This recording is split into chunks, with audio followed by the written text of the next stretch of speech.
Hello guys, this is the Gaming Revolution here and welcome back to an all new Call of Duty Warzone video. And could the Ural Mountains map be coming to Warzone after all? As you will have seen from Black Ops Cold War's Season 3 cinematic, Perseus nuked Mount Yamantau and they are going to be blaming it on the Americans. Mount Yamantau just so happens to be one of the mountains that makes up the Ural Mountains. And then right at the end of the cutscene, Stitch makes his way to Verdansk, where Adler was held as he was being brainwashed.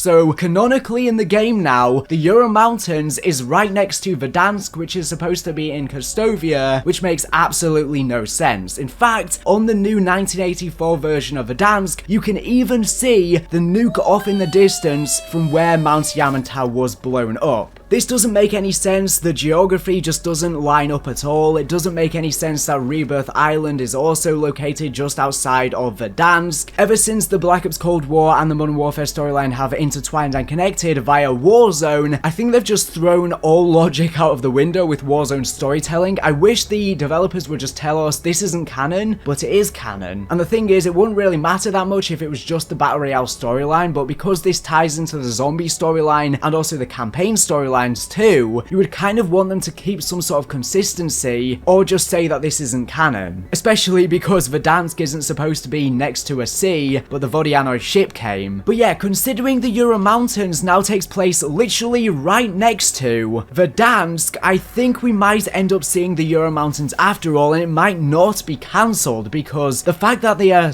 right next to each other surely means that the Ural Mountains are tying directly into the Warzone storyline, and I really do wonder whether we will be seeing the Ural Mountains map with Call of Duty World War II Vanguard, which is rumored to be the next game releasing in around November time by Sledgehammer Games. That could be a huge possibility because, after all, apparently Valentina is going to be unleashing lost Nazis from the Dark Ether within this next Berlin Zombies map, which, by the way, Craig Houston said in Trek's livestream today that it's probably going to release in Season 4. We didn't get a 100% confirmation, so it could be delayed or even come a bit sooner, I guess. So yeah, it's going to be a little while away until we see the next round-based zombies map, but we will be seeing the Outbreak Easter egg later in the season. They did say that the Cold War zombie storyline is going to start ramping up very heavily with that, and the storyline is going to start focusing on a lot of the side characters. They're going to become more prevalent now. But I'll talk about that more in a later video because I'll have a video coming out soon going over all the latest Berlin DLC information and Outbreak stuff. But yeah, if they're going to be unleashing lost Nazi zombies from the Dark Ether, then that could be the way that the game could tie into World War II Vanguard. After all, they did say that they're already planning for something big in Warzone Season 6, so we don't know what that is, but what if that is when the Ural Mountains map is introduced? I'm really confident now that it might not actually be cancelled after all. This really gives me hope, and I hope it gives a lot of you guys hope as well, no pun intended. The next thing that I want to bring up is, as you guys know, a lot of people have been expecting Buried to return to zombies at some point ever since it was introduced as a point of interest on Blackout. Well, with Verdansk 84 there is a new point of interest, which is the salt mines. However, you can't access the building. The interior is currently blocked off, and it looks so much like the mines, which is the spawn of Buried, so I'm wondering if when they open up the salt mines, what if below is actually the Buried town, just like we saw within Blackout? And if that is the case, surely we're finally going to see it in zombies eventually. Surely the Victus maps are going to come at some point. We've been expecting them for what seems like eons now. There are also bunkers on Verdansk 84, and Ravensoft have confirmed that there are going to be some Easter eggs and stuff happening with them in the future, so they're kind of doing a repeat of the old Verdansk storyline. I'm not really that happy about that because I want something fresh, and I found the bunker stuff to be way too drawn out and anticlimactic. I don't really know why they've chosen to do the exact same thing again. I was hoping for them to do something fresh with map changes and stuff like that. I do think that this 1984 version of Verdansk is going to be updated a bit more regularly. It already seems like there's room for a lot more changes, and there's a good chance that Verdansk will be nuked again because we know from the ending of Modern Warfare's campaign that Verdansk was destroyed during the Cold War, so that might literally happen all over again. We might see the Nuke Event Part 3, and after we nuke that, we might then go back to present day and play on the post-nuked version of Verdansk in time for the Modern Warfare sequel in 2022. Anyways, I have a lot more videos coming, so make sure you stay tuned. I honestly don't know how I'm going to cover them. There is so much news right now with everything happening in Warzone, zombie stuff. It's just all very overwhelming. Anyways, thank you for watching the video. Make sure to subscribe if you are new around here for the latest and greatest Call of Duty news and information. So anyways, thank you for watching, and